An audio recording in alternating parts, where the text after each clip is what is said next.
प्रिय विद्यार्थियों, पिछले वीडियो में हमने डिस्कस किया कि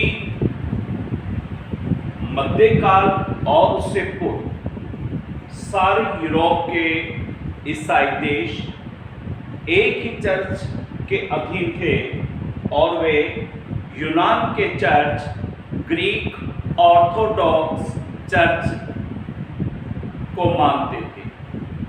तब यूनान के राजा ताकतवर थे, इसलिए चर्च यूनान में था। इसे इस तरह से समझ सकते हैं। आगे चलकर रोम के राजा ताकतवर हुए और ये रोमन साम्राज्य बन गया सारा। तब रोम के राजाओं ने रोम में एक चर्च की स्थापना कर दी, जिसे रोमन चर्च या कैथोलिक चर्च के नाम से जाना जाता है। मैं कहना ये चाहता हूं कि यूनान का चर्च ग्रीक ऑर्थोडॉक्स चर्च कहलाता है, रोम का चर्च कैथोलिक चर्च कहलाता है। जिस काल की हम बात कर रहे हैं, अब ये वाले जो देश इधर हैं, ये सब रोमन चर्च को, कैथोलिक चर्च को मानने वाले हैं, जबकि ये वाले देश और रूस और इधर के देश यूनान के चर्च, ग्रीक ऑर्थोडॉक्स चर्च को मानने वाले हैं। तो यानी कि ईसाई जगत में बंटवारा है, धर्म के नाम पर बंटवारा है, Greek Orthodox church, Catholic church. अब टर्की इन ईसाई देशों पर अत्याचार करता है और ये ईसाई देश जो यूनानी चर्च को मानने वाले हैं और यूनानी चर्च को ही मानने वाला रूस है, तो ये रूस की तरफ देखते हैं। रूस में एक जाति रहती थी स्लाव। सर्बिया में भी वो जाति रहती थी स्लाव, बोस्निया में भी स्लाव। अब रूस ने सलाब भाई भाई ये नारा चलाया। इसके पीछे रूस की एक कूटनीति है, चालाकी कह सकते हैं आप। वो इन देशों को अपने पीछे लगाना चाहता है। सलाब भाई भाई का नारा देकर पैन सलाब मूवमेंट चलाया उसने। अब पैन सलाब, अखिल सलाब आंदोलन के द्वारा रूस इनको अपने पीछे लगाकर टर्की पर दबाव डालना चाहता है कि इनको मेरे अधीन छोड़ दो। यानी कि रूस इधर से होकर समुद्र में आना चाहता है और रूस इनका नेता बनकर उभरा है, क्योंकि न ऑस्ट्रिया इनकी रक्षा करना है, इंग्लैंड टर्की के साथ है, बाकी देश कमजोर हैं, फ्रांस भी इनकी सहायता नहीं कर रहा है। तो इसलिए ये सभी देश रूस के पीछे हैं। ये बात ध्यान रखनी है। ये रूस की तरफ देख रहे हैं कि मुक्ति दाता बनकर रूस उनकी रक्षा करेगा। अब हम वापस आते हैं वीना सम्मेलन, जिसकी हम चर्चा कर रहे थे। मैटरनिक ने बड़ी सुंदर व्यवस्था की है। जितने लोग आए वो दुल्हन की भांति सजे वियना के होटलों और महलों में सुरापान और नाच गान में खो गए, और ऐसा ही मैटरनिक चाहता था। अब जो बचे उनको कैसे टैकल करना है, ये मैटरनिक जानता है। मैटरनिक ने जानता है कि रूस की मुझे परवाह नहीं, वो तो शत्रु है। आपको क्लियर हो गया रूस और ऑस्ट्रिया के संबंध। फ्रांस हारा हुआ देश है, नेपोलियन बोनापार्ट को अभी हराया है। इस पर तो युद्ध क्षतिपूर्ति और युद्ध करने का आरोप लगा हुआ है। क्षतिपूर्ति लेनी है और युद्ध के लिए दंडित करना है। बाकी सार्डिनिया और प्रशा ये बहुत छोटे छोटे राज्य हैं, ये कुछ बोल नहीं पाएंगे यहाँ पर। हाँ, इंग्लैंड है जो बोल सकता है, ऑस्ट्रिया के खिलाफ जा सकता है, लेकिन मैटरनिक चाहता है कि इंग्लैंड की दुखती हुई रग क्या है, उसको मैं छेड़ूंगा नहीं तो इंग्लैंड मुझसे नाराज नहीं होगा। और वैसे भी इन दोनों देशों के परिवारों में, राज परिवारों में वैवाहिक संबंध रहे हैं। अतः ब्रिटेन की सहानुभूति ऑस्ट्रिया के साथ रहेगी। अब ऑस्ट्रिया ने क्या किया है वीना कांग्रेस में, बाकी व्यवस्था हम टॉपिक में डिस्कस करेंगे। ऑस्ट्रिया ने समुद्र तट तक पहुंचने के लिए इटली के ये दो राज्य हैं यहां पर, लोम्बार्डी और वेनेशिया, इनको प्राप्त कर लिया है। वेनस मेलन में यह तय हुआ है कि इटली के लोम्बार्डी और वेनेशिया राज्य ऑस्ट्रिया को मिलेंगे और ऑस्ट्रिया इन पर शासन करेगा।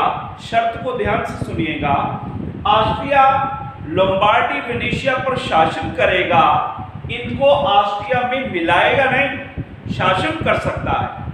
ऑस्ट्रिया इतने पर राजी है क्योंकि उसे इधर से एड्रियाटिक सागर में से होकर भूमध्य सागर में जाने का रास्ता मिल गया है। और इंग्लैंड ने रूस को भी चित कर दिया है, ऑस्ट्रिया को भी राजी कर लिया है। तो ऑस्ट्रिया को मिल गए वेनेशिया लोम्बार्डी। इसी प्रकार जब नेपोलियन की दूती सारी यूरोप में बोल रही थी, तब जर्मनी में 200 छोटी बड़ी रियासतें थी। 200 रियासतों को याद रखना, क्योंकि वो तो राजा है, वो तो इनसे टैक्स मांगेगा, पैसा मांगेगा, लाइए, तो 200 का हिसाब किताब मैं क्यों रखूं। इसलिए नेपोलियन ने इन राज्यों को 39 राज्यों में बदल दिया था। जर्मनी में 200 की बजाय 39 राज्य बनाकर इनका एक संघ बना दिया था, इनको संगठित कर दिया था 39 राज्यों में। लेकिन अब नेपोलियन की हार के बाद मेटरनिख जानता है कि एक न एक दिन जर्मनी का एकीकरण होगा। यदि जर्मनी का एकीकरण होता है जर्मन भाषा के आधार पर, तो ऑस्ट्रिया में भी भाषा के आधार पर, जाति के आधार पर एकीकरण की मांग उठेगी, तो ऑस्ट्रिया के 8 टुकड़े हो जाएंगे। अतः वेनस मेलन में यह व्यवस्था की गई।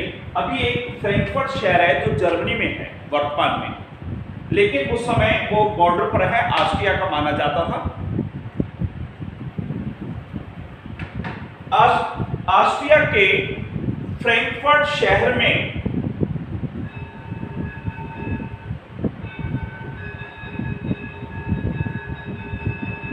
ऑस्ट्रिया के फ्रैंकफर्ट शहर में एक संसद बनाई गई।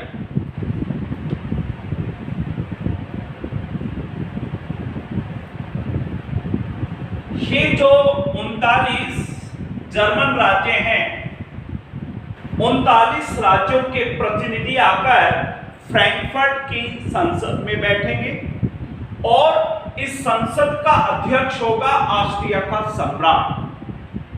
संसद किनकी? जर्मन राज्यों की। और अध्यक्ष कौन बन गया? ऑस्ट्रिया का सम्राट। मेटरनिख के चालाकी को समझिएगा। इसके द्वारा वे जर्मन राज्यों के ऊपर अपना नियंत्रण स्थापित कर देना चाहता है ताकि जर्मन राज्य उसके कंट्रोल में रहे। इस संसद में क्या करेगा? ऑस्ट्रिया का राजा ये डर दिखाता रहेगा कि यदि आपने यहां उदार विचारों को पनपने दिया तो आपका हे राजन, आपका राज्य आपके हाथ से चले जाएंगे। जबकि मूल बात क्या है कि यदि उदार विचार फैले तो जर्मनी तो एक हो जाएगा, लेकिन ऑस्ट्रिया के 8 टुकड़े हो जाएंगे। इसलिए मेटरनिख ने वीनस मेलन में जर्मनी के 39 राज्यों की एक संसद बना दी और अध्यक्ष बना दिया ऑस्ट्रिया के सम्राट को। अब देखिए, वीनस मेलन हो गया, सीमाएं तय कर दी गई, लगभग शांति हो गई। 1815 में वीनस मेलन होता है। 1848 तक मेटरनिख ऑस्ट्रिया का चांसलर रहेगा। 1815 से 1848 ईस्वी तक के समय को मेटरनिख युग के नाम से पुकारा जाता है। इस काल में सारे यूरोप में मेटरनिक की तूती बोलेगी, जैसा मेटरनिक चाहेगा वैसा ही होगा। ऑस्ट्रिया को बचाने का उसने प्रयास कर लिया है, लेकिन फ्रांस क्रांतियों का गढ़ है। 1789 में, 1830 में, 1848 में फिर क्रांतियां होंगी फ्रांस में। तो मैं ये कहना चाहता हूं कि फ्रांस को जब भी जुकाम होगा सारा यूरोप छींकेगा, क्योंकि सारे यूरोप में राजाओं का शासन है जो कि अपनी प्रजा पर अत्याचार कर रहे हैं, उनको अधिकार नहीं दे रहे। जनता अधिकार मांगेगी, राजा नहीं देना चाहेंगे। तो कुल मिलाकर फ्रांस क्रांतियों का गढ़ है। जब जब फ्रांस में क्रांति होगी सारे यूरोप में उसकी लहर फैलेगी और जनता आंदोलन करेगी, राजाओं को अपना शासन भी गंवाना पड़ेगा।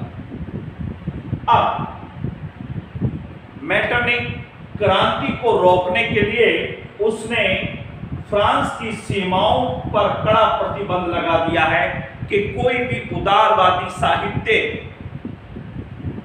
यूरोप के बाकी देशों में प्रसारित नहीं हो सके, क्योंकि यूरोप के लोग यदि फ्रांसीसी साहित्य को पढ़ेंगे, मैगजीन को पढ़ेंगे, विचारों को पढ़ेंगे, तो अपने यहाँ राजाओं को मजबूर करेंगे कि हमें अधिकार दो, और इसका प्रभाव ऑस्ट्रिया पर भी पड़ेगा। अब 1830 में फिर जुकाम हुआ फ्रांस को, फिर क्रांति हुई, सारे यूरोप में क्रांति की लहर दौड़ गई, फलतः ऑस्ट्रिया पर भी इसका प्रभाव पड़ा। मेटरनिक एक बार फिर पुलिस वाले की भांति डंडा लेकर निकला और उसने क्रांति के प्रभाव को दबा दिया और पुरानी व्यवस्था अपनी ताकत के बल पर पुनः स्थापित कर दी। लेकिन मैंने आपको कहा कि फ्रांस को तो बार बार जुकाम होता है। 1848 में फिर फ्रांस में क्रांति हुई, सारे यूरोप में फिर क्रांति की आग फैल गई। सभी देशों में जनता अपने अपने राजाओं को मजबूर करने लगी कि हमें अधिकार दो, व्यवस्था में बदलाव करो।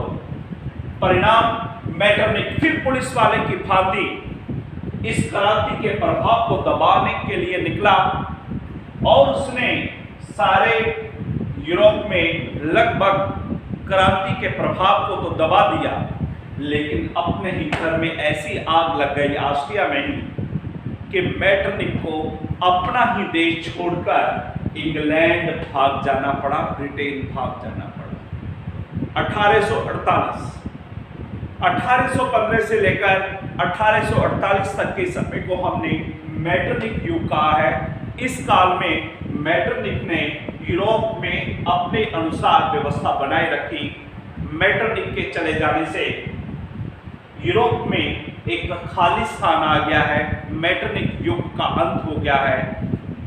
प्रिय विद्यार्थियों, जब भी कोई जगह खाली होती है उसे भरने के लिए कोई न कोई अवश्य आता है, और अब जो आएगा वो मेटरनिक से भी ज़्यादा बड़ा कूटनीतिज्ञ होगा, और ऐसा व्यक्ति होगा जिसकी आज्ञा के बिना यूरोप का पत्ता भी नहीं हिलेगा।